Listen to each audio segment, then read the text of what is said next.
하나님 말씀 에스라서 6장이 되겠습니다. 6장입니다. 이에 다리오 왕이 조서를 내려 문서 창고 곧 바벨론의 보물을 쌓아둔 보물 청각에서 조사하게 하여 메대도 앙메다 궁성에서 한 두루마리를 찾았으니 거기에 기록하였으되 고레스 왕 원년의 조서를 내려 이르기를 예루살렘에 있는 하나님의 성전에 대하여 이르노니 이 성전 곧 제사 드리는 처소를 건축하되 지대를 견고히 쌓고 그 성전의 높이는 60규빗으로 너희도 60규빗으로 하고 큰 돌 세 켜에 새나무 한 켜를 놓으라. 그 경비는 다 왕실에서 내리라. 또 느부갓네살이 예루살렘 성전에서 탈취하여 바벨론으로 옮겼던 하나님의 성전 금, 은 그릇들을 돌려보내어 예루살렘 성전에 가져다가 하나님의 성전 안 각기 제자리에 둘지니라 하였더라. 이제 유브라데 강 건너편 총독 다뜨네와 스달보스네와 너희 동간 유브라데 강 건너편 아바삭 사람들은 그곳을 멀리하여 하나님의 성전 공사를 막지 말고 유다 총독들과 장로들이 하나님의 이 성전을 제자리에 건축하게 하라.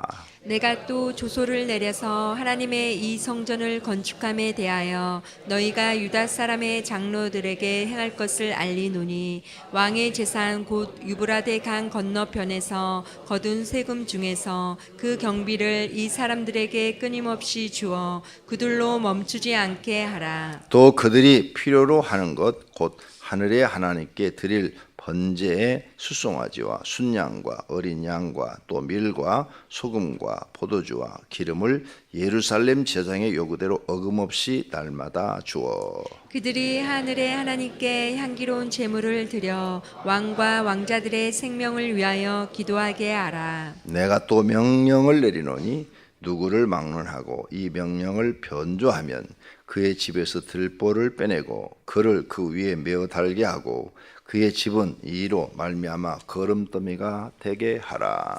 만일 왕들이나 백성이 이 명령을 변조하고 손을 들어 예루살렘 하나님의 성전을 헐진대 그곳에 이름을 두신 하나님이 그들을 멸하시기를 원하노라. 나 다리오가 조서를 내렸으니 신속히 행할지어다 하였더라. 다리오 왕의 조서가 내림에 유브라데 강 건너편 총독 다뜨네와 스달포스네와 그들의 동관들이 신속히 준행하니라. 유다 사람의 장로들이 선지자 학계와 이또의 손자 스가랴의 권면을 따랐으므로 성전 건축하는 일이 형통한지라. 이스라엘 하나님의 명령과 바사왕 고레스와 다리오와 아닥사스다의 조서를 따라 성전을 건축하며 일을 끝내되 다리오 왕 제6년 아달월 3일에 성전 일을 끝내니라. 이스라엘 자손과 제사장들과 레위 사람들과 기타 사로잡혔던 자의 자손이 즐거이 하나님의 성전 봉헌식을 행하니 하나님의 성전 봉헌식을 행할 때에 수소 100마리와 수양 200마리와 어린 양 400마리를 드리고 또 이스라엘 지파의 수를 따라 순염소 12마리로 이스라엘 전체를 위하여 속죄제를 드리고 제사장을 그 분반대로 레위 사람을 그 순차대로 세워 예루살렘에서 하나님을 섬기게 하되 모세의 책에 기록된 대로 하게 하니라. 사로잡혔던 자의 자손이 첫째 달 14일에 유월절을 지키되 제사장들과 레위 사람들이 일제히 몸을 정결하게 하여 다 정결함에 사로잡혔던 자들의 모든 자손과 자기 형제 제사장들과 자기를 위하여 유월절 양을 잡으니 사로잡혔다가 돌아온 이스라엘 자손과 자기 땅에 사는 이방 사람의 더러운 것으로부터 스스로 구별한 모든 이스라엘 사람들에게 속하여 이스라엘의 하나님 여호와를 찾는 자들이 다 먹고 즐거움으로 이랫동안 무교절을 지켰으니 이는 여호와께서 그들을 즐겁게 하시고 또 아수르 왕의 마음을 그들에게로 돌려 이스라엘의 하나님이신 하나님의 성전 건축하는 손을 힘있게 하도록 하셨음이었더라. 아멘. 자, 이렇게 이제 성전을 다시 건축을 시작하자 반대 세력이 또 이제 대구 메데라는 나라에 공문을 보내가지고 방해하려고 했는데 그 당시의 왕의 이름이 다리오예요. 6장 1절 다리오가 그래? 과거에 그럼 누가 이 성전을 지으라고 명령을 했다고 유대인들이 얘기를 하는데 그러면 그 조서를 찾아봐라. 그랬더니 찾았더니 고레스 왕 원년에 조서를 내려 이르기를 예루살렘에 있는 하나님의 성전에 대하여 이르노니 이 성전 곧 제사드리는 조서를 건축하되 그래서 성전을 건축하라고 정말로 명령을 내린 거예요. 그냥 명령만 내린 게 아니에요. 4절에 보세요. 큰 돌을 켜서 새 나무 한 켜를 놓으라. 그 경비는 다 왕실에서 내리라. 모든 그 성전 건축하는 비용도 메데라는 나라에서 다 제공하겠다. 이렇게 내린 거예요.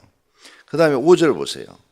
느부갓네살이 성전에서 탈취해온 성전의 금, 은, 그릇들을 다 돌려보내어 예루살렘 성전을 건축하면 제자리에 다 있게 하라. 그 보물을 다 돌려보내라고 명령이 내려져 있는 거예요. 그래서 이 다리오 왕이 명령대로 행하라. 이렇게 명령을 내린 거죠. 거기 3절 고레스 왕 원년. 여기 고레스 왕 이렇게 나왔는데 다니엘서 6장 1절에 보면 다니엘이 이제 사자굴에 갇히는 일이 생기죠. 그런데 사자굴에서 건짐을 받죠. 그때 왕 이름이 고레스예요. 다니엘서 6장을 보시면 우리가 이제 역사적으로 볼 때는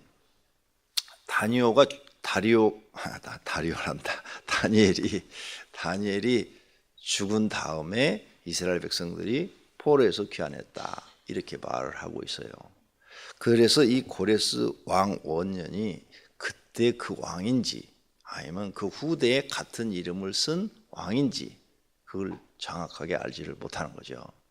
어쨌든 같은 이름이 등장을 해요. 고레스 왕이 거기에. 그런데 내가 볼 때는 고레스 왕 때도 그랬고 그 이후에 이제 에스더라는 여러분이 왕을 알죠. 에스더가 왕이었을 때는 이름이 잘 생각이 아하수에로 맞죠? 그 왕이 에스더를 통해서 또 하나님의 살아계신 기적을 경험하게 되죠. 그래서 에스더의 사촌 오빠 모르드게를 제2인자로 세워. 그렇죠? 왕 다음에 제2인자가 되죠. 이렇게 하나님은 계속 그 나라에 하나님이 살아계신 것을 왕들에게 보여서 왕들이 하나님 앞에 꼼짝 못하게 만들어 나가는 것을 계속 다니엘서를 읽어보면 알 수가 있어요. 다니엘 시대도 때도 그랬고 다니엘이 살아있을 때도 그랬고 그 다음에 또 이와 같이 에스더 같은 인물을 통해서 계속 하나님의 존재를 왕들한테 알려서 그 왕들이 하나님, 이스라엘이 하나님 그러면 그냥 꼼짝 못하고 다 하도록 이런 특별한 이적을 계속 베푸시는 거죠. 그렇게 하기 전에는 누가 탈취해 간 것을 이렇게 돌려주라고 그랬어요. 여러분 어떤 왕이 다 탈취해 간 것을 보물창고 뒤져가지고 다시 다 돌려보내라.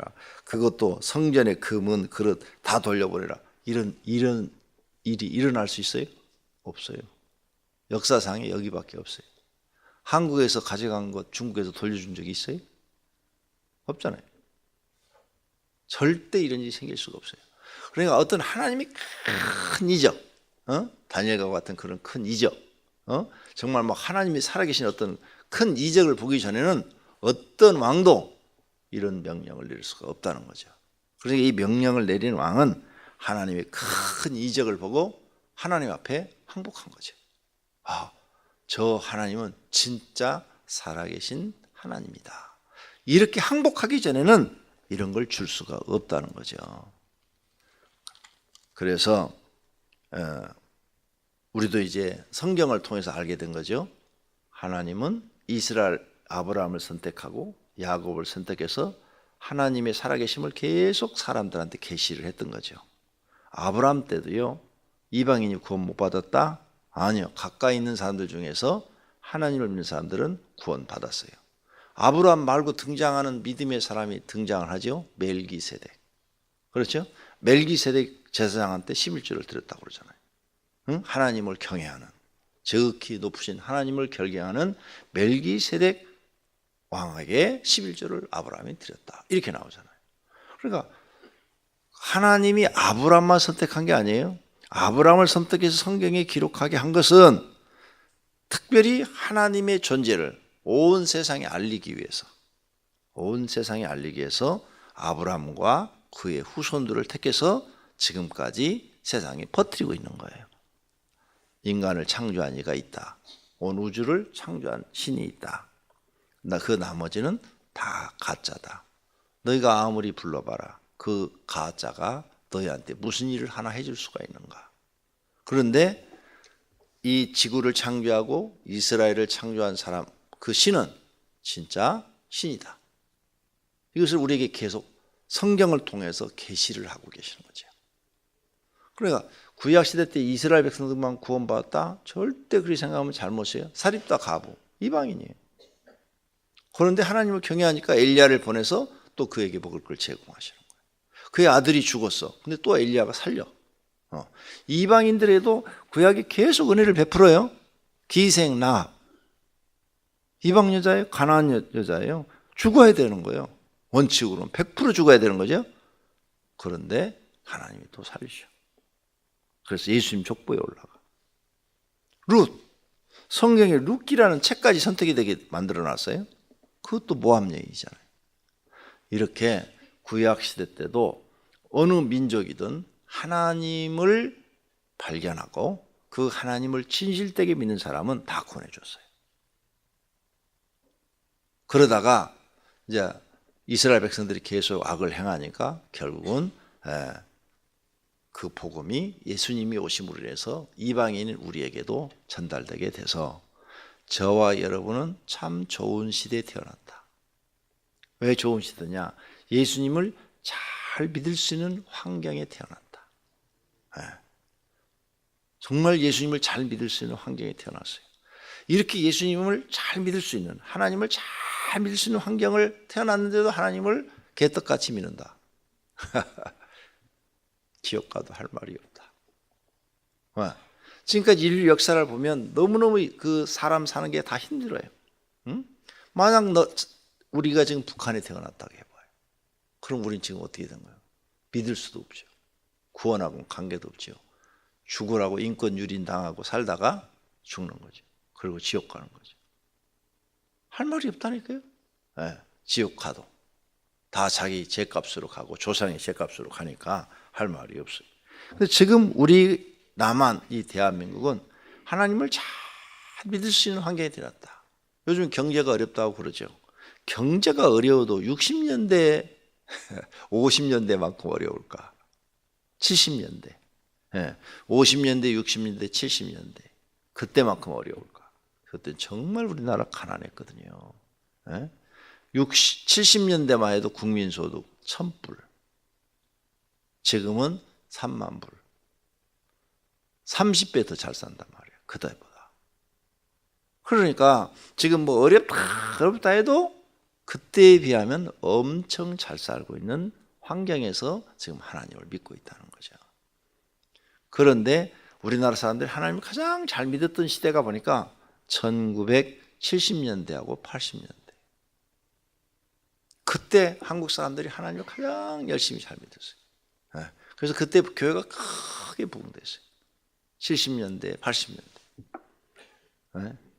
막 그 고난에서 막 벗어나서 이제 막 일만 하면 막 살 수 있는 그 시대 많이 부흥했어요. 요즘은 이제 국가적으로 이렇게 잘 사는 국가가 되니까 세계 경제 뭐 13위권 안에 드니까 요즘은 교회가 퇴보하고 있다. 모든 통계 수치가 교회가 퇴보하고 있다는 게 나오고 있는 거죠. 그래서 우리는 이런 성경의 역사를 통해서 이제 깨달아야 돼요. 세상 쫓아가지 말고 우리는 성경만 쫓아가야 되겠다. 누가 뭐라고 그래든 하나님을 더 잘 섬겨야 되겠다. 더 잘 믿어야 되겠다. 이런 좋은 환경을 주었는데 하나님을 잘 못 믿으면 하나님이 얼마나 실망하실까. 인간들한테 실망하실 것이다. 그러니까 우리는 하나님 잘 믿자. 이렇게 결심하는 시간이 되기를 바랍니다. 자, 이렇게 해서 이제 방해를 했는데 읽어보니까 정말로 있는 거예요. 그래서 이 왕이 지금 다리오 왕이 자, 명령을 내립니다. 성전을 건축하게 해라. 이 조서에 적힌 거에서 하나도 빼놓지 말고 다 이행을 하라. 그 다음에 그 주변 이 예루살렘 그 주변에 있는 총독들, 그 주변에 있는 총독들이 방해를 했죠. 그들에게도 명령을 내립니다. 하나도 방해하지 말라. 7절. 하나님의 성전 공사를 막지 말고 그랬죠. 성전 공사를 막지 마라 하고 명령을 내려. 막지 말고 건축하게 하라. 그 다음에 8절. 또 조서를 내려서 하나님의 이 성전을 건축함에 대하여 너희가 유다 사람의 장로들의 행할 것을 알리노니, 너희가 유다 장로들한테 행해야 된다는 거예요. 알리노니 왕의 재산 곧 유브라데 강 건너편에서 거둔 세금 중에서 너희들이 낸 세금 중에서 일부를 그 사람들한테 경비로 주어라. 성전을 건축하는데 경비로 주어라. 뿐만 아니라 그들이 필요하는 것, 하늘의 하나님께 드릴 번제물, 송아지, 순양, 어린 양, 밀, 소금, 포도주 다 요구대로 날마다 주어라. 그 주변 국가들이 날마다 갖다 주어라. 그들이 필요한 건 다 갖다 줘라. 그들이 하나님께 향기로운 제물을 드려 왕과 왕자들의 생명을 위하여 기도하게 하라. 11절이 더 무서워요. 누구든지 너희 주변 국가예요. 주변에 있는 총독들에게 11절 명령을 내리노니 누구를 막론하고 이 명령을 변조하면 그 집에서 들포를 빼내고 그를 그 위에 매달게 하고 죽이겠다는 거죠. 그의 집은 이로 말미암아 거름더미가 되게 하라. 성전을 방해하려고 하다가 죽게 생겼네. 그리고 자기 재산 다 뺏기게 생겼네. 달란트를 줄였잖아. 세금도 일부 주고 그 다음에 필요한 양, 염소, 무슨 짐승 달란트로 다 줄이잖아요. 만약 이 명령을 안 지키면 죽여버리겠다는 거예요. 이 사건이 하만하고 모르드의 사건하고 똑같아요. 하만이 모르드에 죽이려다가 지가 죽였잖아요. 장대에 매달아서. 이게 하나님이 살아계신 거예요. 또 방백들이 다니엘 죽이려다가 자기들이 사자굴에 들어갔잖아요. 여기서 우리가 꼭 배워야 할 게 있어요. 진짜 하나님을 사랑하고 믿는 사람, 하나님이 인정하는 사람, 그 사람이 평신도든 하나님의 종이든 하나님이 인정하는 사람이 돼야 돼요.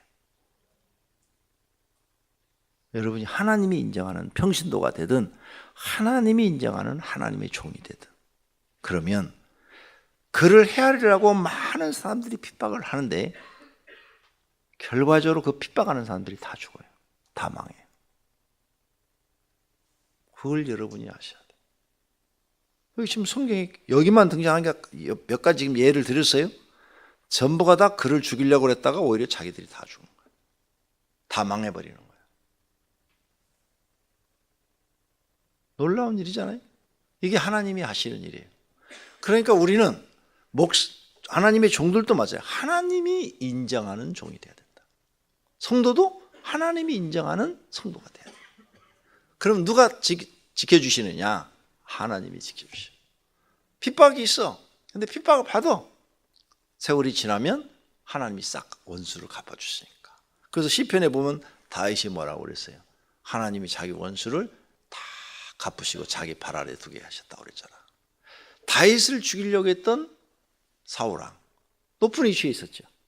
그런데 오히려 지가 죽어. 그러니까 하나님이 인정하는 성도가 돼야 돼. 여러분이 하나님이 함께 하시고 정말 하나님이 나는 너를 인정한다. 내가 너를 정말로 믿는다. 너는 내 백성이다. 이런 사람이 돼야 돼요. 목회자도 마찬가지야. 너는 내 종이다. 진짜 너는 나의 뜻을 이루는 내 종이다. 이런 사람이 돼야 돼요. 이랬을 때만 하나님의 보호를 받는 거지, 그냥 하나님이 인정 않는 성도, 하나님이 인정 않는 하나님의 종은 하나도 보호를 못 받아요. 오히려 하나님 앞에 보호를 받죠. 책망받고 멸망합니다. 그럼 내가 어떻게 해야 하나님 앞에 인정받는 사람이 될 것인가? 그건 여러분이 더 잘 알아요. 하나님 앞에 인정받는 분들이 되시기를 바랍니다. 그러면 여러분의 앞길은 형통입니다. 누가 가로막아도 막을 수가 없습니다. 하나님이 길을 여시는데 누가 막습니까? 성경의 역사를 보니까 그래요. 모든 역사가 다. 그러므로 그래서 하나님이 살아계시다는 거예요. 이걸 경험한 사람들이 정말 하나님은 살아계시다. 하나님은 그냥 책 속의 하나님이 아니라 살아서 지금 현재 우리를 통치하고 계시는 그런 하나님이시다. 그래서 우리는 영적으로는 하나님이 왕이시고 하나님의 통치를 받고 지금 살고 있는 것이고, 육적으로는 대한민국이라는 국가의 통치를 받고 살고 있는 거예요. 그래서 우리는 하나님의 법도 지켜야 되고 대한민국의 법도 지켜야 되고, 두 가지를 지켜야 되는데, 대한민국의 법과 하나님의 법 중에 어떤 게 우리한테는 우선이냐? 하나님의 법이 1순위다. 꼭 하나님 앞에 인정받는 분들이 되시기를 바랍니다. 반대로 하나님이 인정하는 신앙을 갖고 있는 사람을 뒤에서 핍박하고 조롱하고 무시하고 멸시하고 그 사람을 괴롭히고 그 사람한테 물질적으로 피해를 주고 막 이러면 그 사람 망해버립니다. 그냥 교회를 핍박하고 교회를 괴롭히고 그런 사람들 다 망했어요. 지난 얘기 해볼까요? 교회가 이렇게 부흥하는데 노무현 대통령 때 딱 돌아가지고 어떤 일이 벌어졌느냐? 교회 건축을 못하도록 해놨어요. 교회는 법이 바뀌었어요. 교회를 건축할 때 사방 3m를 띄어라, 이렇게 법이 바뀌었어요. 그 다음에 교회가 건축한 다음에 세를, 교회 건축 세를 부가세 말고 따로 20%를 내라, 법이 그렇게 바뀌었어요. 그래가지고 그 당시 신문에 보면은 100평 사갖고는 교회를 지을 수가 없어요. 사방 3m를 띄어버리면 한 20평, 30평밖에 안 남아. 사방 3m를 띄어버리니까 남는 게 없잖아요, 가운데. 지을 수가 없어. 그런데 그때 막 신문에 나니까 막 100억짜리 지은 교회가 20억 세금이 나오는 거야. 그 뭐 무슨 세라고 그때 붙었더라고. 그게 보니까 난리가 벌어진 거야. 그게 보이지 않게 교회를 핍박하는 거죠, 법으로. 네. 여러분, 하나님 살아계신 걸 잊지 말아요.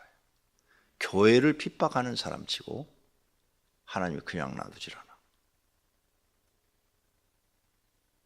그래갖고 이명박 대통령이 됐잖아요. 다시 다 풀었어요, 그거. 세금 20% 내는 거 뭐 무슨 세라고 하고 받았어. 막 신문에 국민일보에 계속 나왔어요, 그게. 그때 교회 건축 이제 앞으로 못 하겠다. 이렇게 된 거야. 그랬는데 이상한 일들이 벌어진 거야. 우리가 상상도 할 수 없는 일들이 막 벌어진 거야.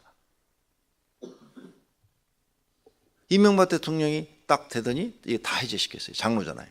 그러니까 하여간 진짜 장로든 나이롱 장로들 하여간 하나님을 믿으니까 다 해제시켜버려갖고 싹 없어졌어요. 그때 우리가 교회 친 거야. 만약 노무현 대통령의 그 법이 왔으면 우리 절대 여기다 교회 못 쳐요.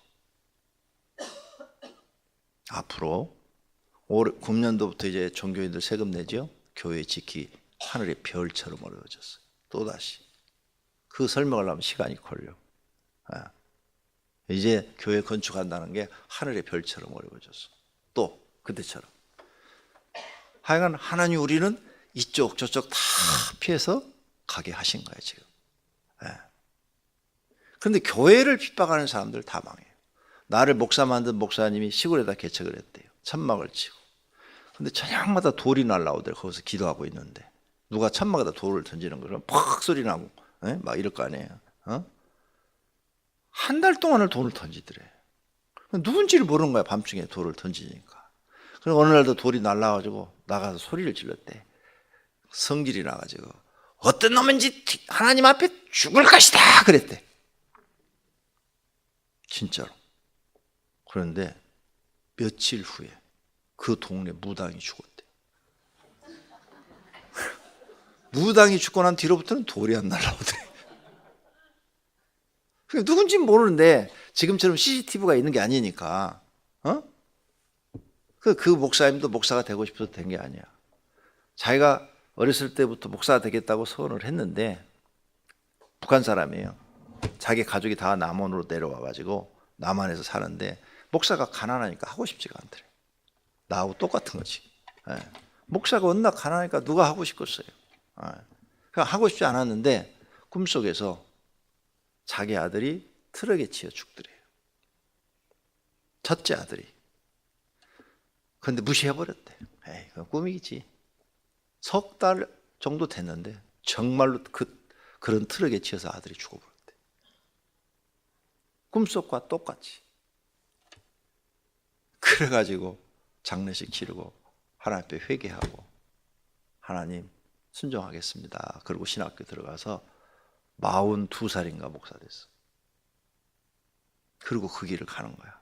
그런데 이분이 정직하고 신실하신 분이에요. 내가 모신 목사님 중에서 정말 정직하고 신실하신 분이에요. 굉장히 하나님 앞에 인정을 받는 분이지. 그러니까 하나님이 그 바깥에 나가서 한번 소리 지르니까 그런 역사가 일어나는 거예요. 하나님을 정말로 믿는 사람을 건들면 누구든지 이런 피해가 온다는 것을 아셔야 돼요. 우리 교회 집사들 중에도 하나 있었어요. 자기 동생이 교회 다닌다고 땅에다 묻어놓고 목만 내놨대. 하루 저녁을 그냥 밖에서 이렇게 자게 했대. 교회 다닌다.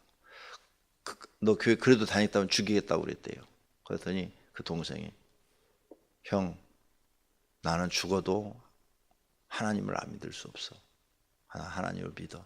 근데 동생이라 차마 죽일 수 없어서 다시 파갖고 다음날 너는 이제 우리 집하고 관계없어 내보냈대. 그때 자기가 굉장한 부자였대. 강명시 유지였대요. 본인이 나한테 와서 간증한 거예요. 본인이. 그 사람이.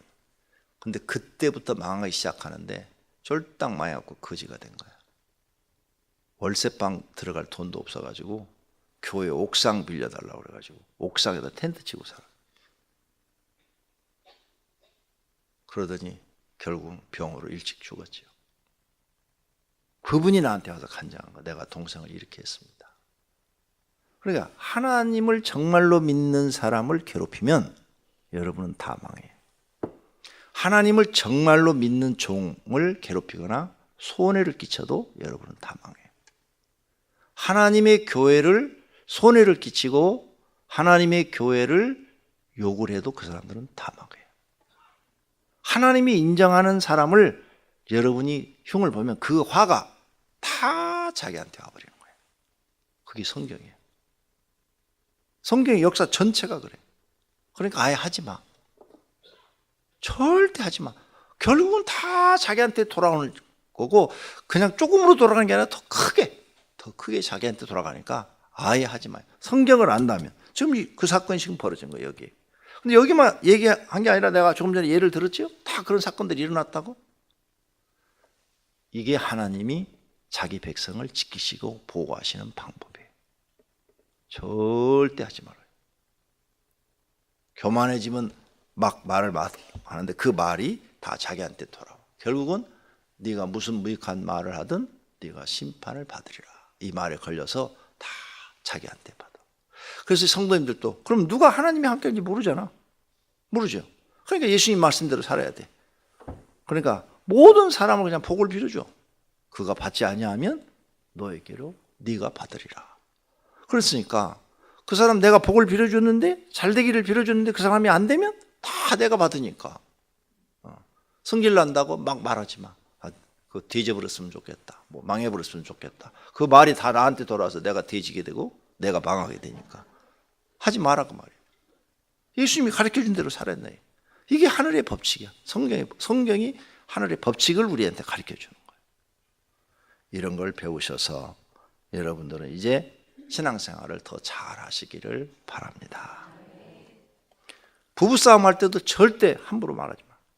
만약 남편을 하나님이 인정하고 있으면 아내가 막 포악한 말을 했다. 그게 다 자기한테 들어와.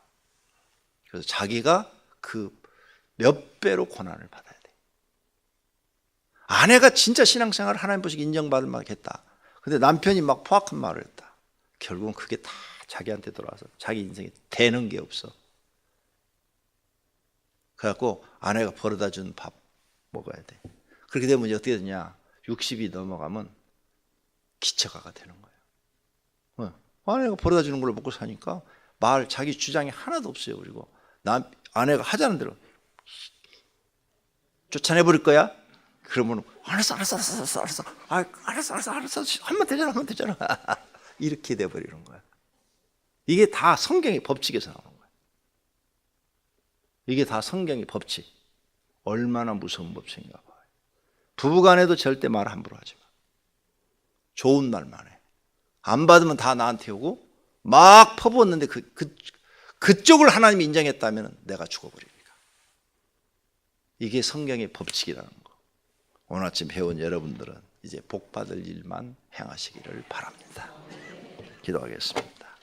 하나님 감사합니다. 오늘 또 성경을 통해서 우리의 삶의 원칙을 배웁니다. 하나님 말씀대로 하는 것이 복인 줄로 믿습니다. 주님 앞에 여러 가지 헌금을 드렸습니다. 주님 받으시었고 이들의 소원을 이루어 주시옵소서. 예수님의 이름으로 축복합니다. 아멘.